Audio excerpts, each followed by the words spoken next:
Class में first आने का बेस्ट उपाय हेलो मेरे क्लास 11 के दोस्तों, एक ह्यूमन बीइंग के माइंड में एक साथ कितनी सारी चीज़ें चलती हैं। थॉट्स हैं, आइडियाज़ हैं, इमोशंस हैं, फीलिंग्स हैं, और ये सब अलग अलग कंपार्टमेंट में तो नहीं है, ये सारे एक साथ गोल मोल बने हुए हैं। तो साइंटिस्ट इसके बारे में कैसे पता लगाते हैं? इसके लिए वो करते हैं इंक्वायरी। किस तरीके से करते हैं? यही तो है आपके साइकोलॉजी बुक 1 का चैप्टर 2।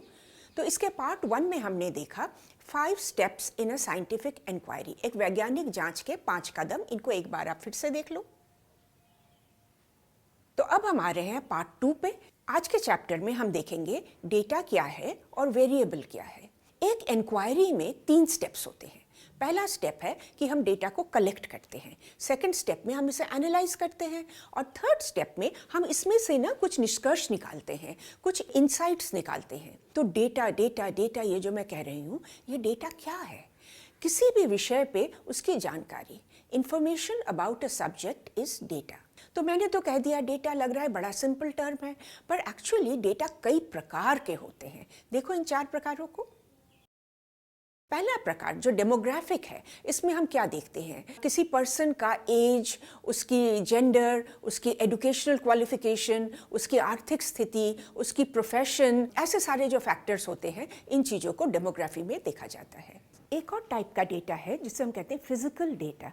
फिजिकल डेटा क्या है? आप जहाँ रहते हैं वहाँ पहाड़ है या जंगल है या रिवर है, किस तरह की ज्योग्राफिकल फीचर्स हैं वहाँ पे, वहाँ कितने लोग रहते हैं, उसकी जो सड़कें हैं वो किस तरीके हैं, आप जिस गांव में रहते हैं, जिस शहर में रहते हैं, वहाँ उसकी आबादी कितनी है, और उसके चारों तरफ स्कूल्स हैं, हॉस्पिटल्स हैं, कॉलेजेस हैं, ये सब चीज़ें हैं या नहीं, ये सारी चीज़ें ना फिजिकल फीचर्स में आ जाती हैं। थर्ड वाला जो है वो है फिजियोलॉजिकल डेटा, यानी कि आपका हाइट, आपका वेट, आपका हार्ट बीट, आपका बीपी, आप कितने जल्दी थक जाते हैं, इन सब चीज़ों का जो मेजरमेंट होता है वो आता है हमारा फिजियोलॉजिकल डेटा में। और जो साइकोलॉजिकल डेटा, वो तो बहुत ही इम्पॉर्टेंट है, और उसके जो पॉइंट्स हैं उनको आप एक बार देखो। 1 2 3 4 5 6। तो मैंने आपको 4 टाइप्स ऑफ डेटा बताया।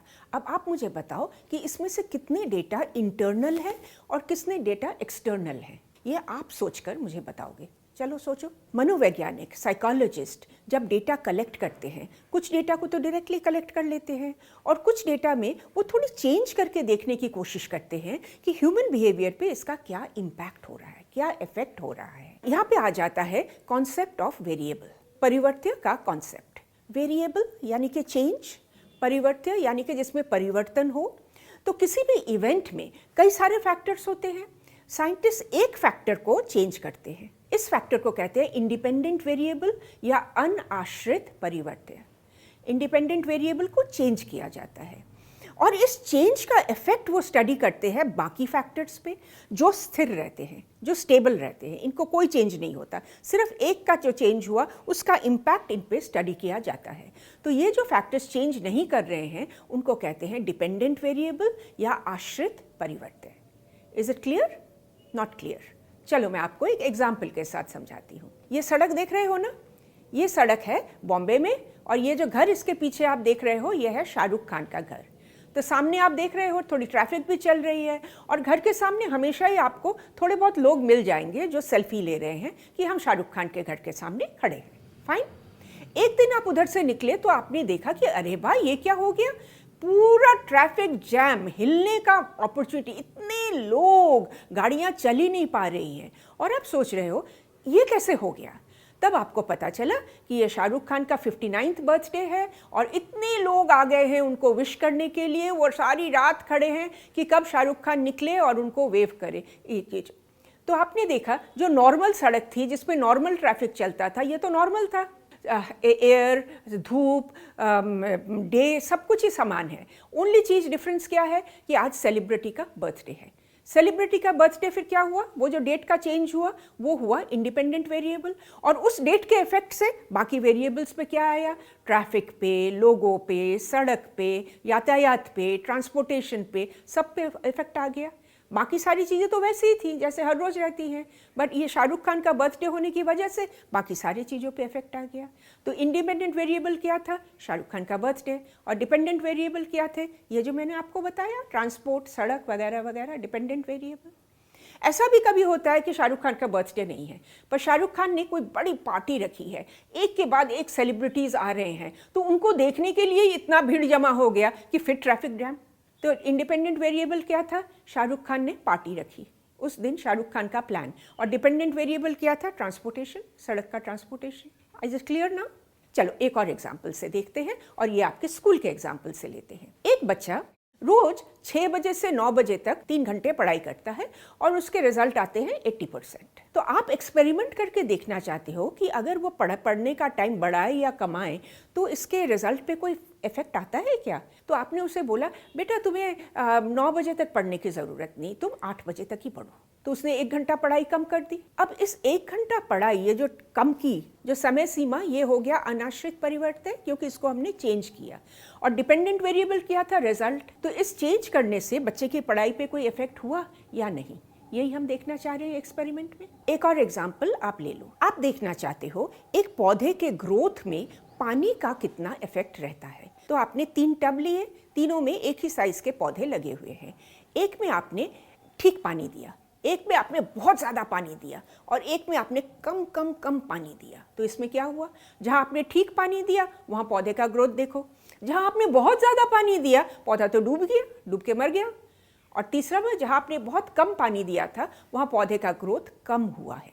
तो इंडिपेंडेंट वेरिएबल था अमाउंट ऑफ वाटर, कितना पानी दिया गया, और डिपेंडेंट वेरिएबल था पौधे का विकास, ग्रोथ ऑफ द प्लांट। अब इन दोनों को एक साथ देख लो। एक्सपेरिमेंट से आपका क्या प्रूव हुआ?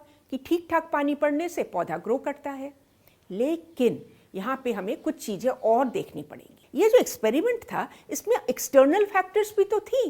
पौधे में तो सिर्फ पानी नहीं होता है, पौधे में धूप की भी ज़रूरत होती है। आप एक पौधे को अच्छी से धूप भी लगाओ, ठीक ठाक पानी भी दो, फिर उसका ग्रोथ देखो। पौधे में हवा, फिर गमले का साइज, मिट्टी की क्वालिटी, आप अच्छी मिट्टी, अच्छी खाद दो, साथ ठीक तरह पानी दो, तो पौधे का कितना बढ़िया ग्रोथ हो सकता है। तो ये सारे जो एक्सटर्नल वेरिएबल्स हैं, अब इनका कितना इफेक्ट था पानी के साथ, ये कैसे पता चलेगा? इसलिए साइंटिस्ट क्या करते हैं, इन एक्सटर्नल वेरिएबल्स को या तो हटाने की कोशिश करते हैं कि रहे ही ना, और अगर रहे तो उनको स्टेबल, तीनों गमलों का साइज एक, तीनों गमलों में इक्वल धूप, तीनों गमलों में इक्वल हवा, इक्वल खाद, ये देते हैं ताकि ये एक वेरिएबल ना बन जाए, यहाँ कोई परिवर्तन ना हो। सिर्फ परिवर्तन किस में होगा? पानी में।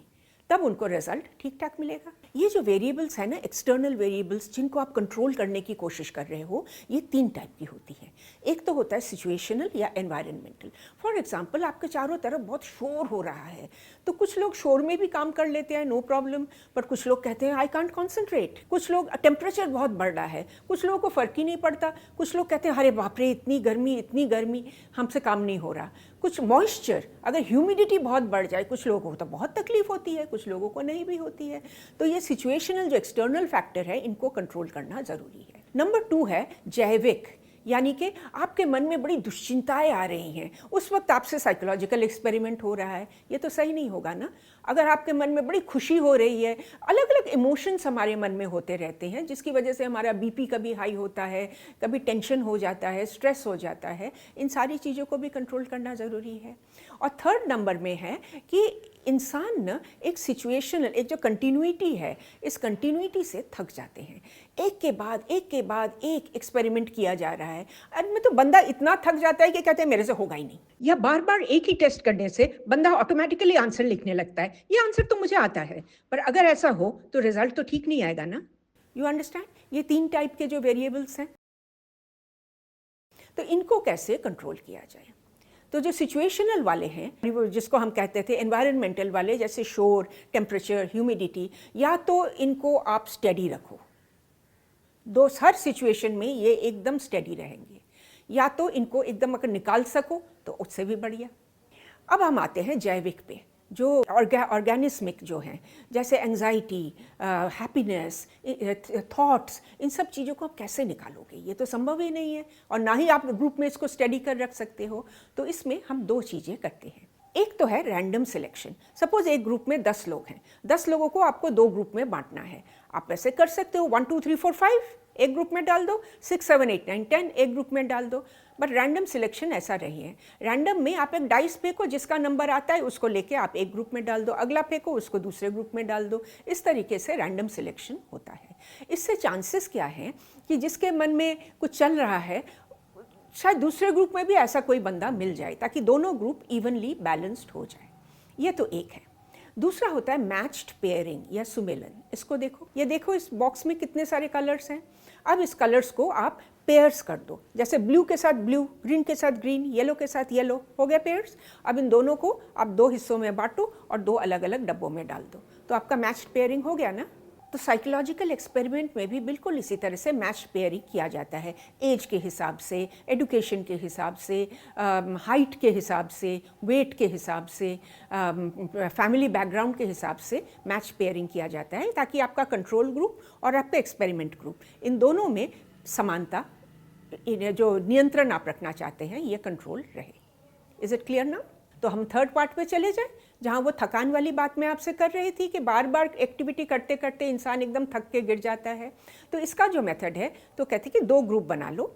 एक ग्रुप को आप एक्टिविटी 1 और एक्टिविटी 2 दो, और दूसरे ग्रुप को आप एक्टिविटी 2 पहले दो और एक्टिविटी 1 बाद में दो।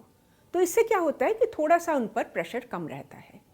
इस टेक्निक को कहते हैं काउंटर बैलेंसिंग या प्रतिसंतुलनकारी तरीका। याद रहेगा आपको? Very good. तो इन तरीकों को एक बार फिर से देख लो। अब तक आप डेटा टाइप के बारे समझ गए हो और वेरिएबल के बारे में समझ गए हो, डिपेंडेंट वेरिएबल, इंडिपेंडेंट वेरिएबल और कंट्रोल्ड वेरिएबल। एक्सपेरिमेंट के टाइम पे आप 2 ग्रुप बनाओगे, एक होगा एक्सपेरिमेंटल ग्रुप और दूसरा होगा कंट्रोल ग्रुप। दोनों में सिमिलर टाइप ऑफ लोग रहेंगे। एक्सपेरिमेंटल ग्रुप में आप किसी एक फैक्टर को चेंज करके उन पर इफेक्ट देखोगे, कंट्रोल ग्रुप में वो फैक्टर चेंज नहीं होगा। फॉर एग्जाम्पल, आप देखना चाहते हो एग्जाम देते वक्त वातावरण में शोरगुल का कितना इफेक्ट होता है। तो आपने 2 ग्रुप को 2 कमरों में बिठाया, एकदम शांति का माहौल है। एक कमरे में आपने कोई म्यूजिक चला दिया या बगल से किसी को डांस पार्टी लगा दिया या कुछ किया। दूसरी ग्रुप बिल्कुल उस तरह शांत से काम कर रही है। तो हमें देखना है कि पहले ग्रुप का जो परफॉर्मेंस होता है उसमें कोई चेंज आता भी है या नहीं। तो एक ग्रुप पूरा क्वाइट, दूसरे ग्रुप में लॉट ऑफ नॉइज। इससे हमें पता चल जाएगा, और बाकी सारे कंडीशंस एग्जैक्टली सेम।